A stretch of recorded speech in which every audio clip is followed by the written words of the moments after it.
The goal of Fast Brain is to help the ADHD client connect to our positive approach of learning, imagination, and creativity.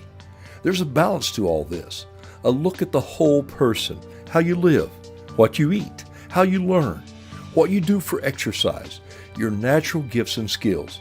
Dr. Jim Poole, founder of Fast Brain, recently sat down with naturopathic Dr. Matt West about some ideas on what we eat. I think there's 4 big mistakes that most people make in their diet. It's not the mistake of, oh my gosh, I have too much sugar, or oh my gosh, I eat wheat, right? Gluten's the big kick now. There's a few people that have gluten problems and they shouldn't be on it. They have celiac disease, and sure. But the big mistakes that we make is, 1, we're afraid of fats. We don't get enough good fats in our diet. So we might get enough unhealthy fats with fried foods and potato chips, but we don't get the avocado, the nuts, the seeds, the omega-3s, and these fats are essential for brain function. We need to find ways. And guess what fat does for us? It satiates us. So a lot of, like if you go to Europe, when you finish a meal, you end it with a little bit of fat. Why? It makes you not hungry for another 4 or 5 hours. Guess what happens when you eat a simple sugary snack? I want another simple sugary snack in 20 or 30 minutes. So that's 1, fat's a big deal.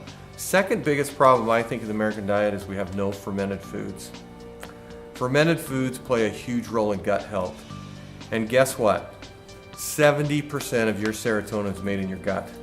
That's why when you eat sugar, you get a little serotonin burst, and then it actually goes to your brain and releases opioids. Guess why we're so addicted to sugar? Right? It's made in the gut. But if our gut health isn't good and our bacteria is not good, we can't make some of these serotonins. What fermented food do we have in the American diet? Yogurt? We pasteurize it. Well, that killed off all the bacteria, right? So most countries have fermented food, i.e. like kimchi. So fermented coconut water, kimchi, sauerkraut, pickles. There's a ton of options out there. We should be eating them a couple times a day. If we help that gut bacteria, guess what? It helps our mood because we're making neurotransmitters, we're making those things. The third thing is sugar stabilization.